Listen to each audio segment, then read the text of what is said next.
Hi guys, welcome to the channel. In today's video, I'm going to show you how you can join someone on Roblox without being friends. So before getting into this video, must subscribe to our YouTube channel and click on the bell icon. So the first step you simply need to do is to open Roblox, and here you need to, under friends, you simply need to click on add friends, and here you need to search for the people. So I'm going to search for pro players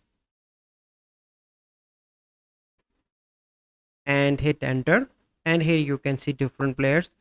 So let's suppose I want to add this. Here you can see the button, so I'm going to open this person, so you can open that, and here in the bottom you can see add friend. If you want, you can add that person directly from here and click on three dots. So here you can see there's a and if you want, you can see view full profile, so it redirect me to the full profile of that person.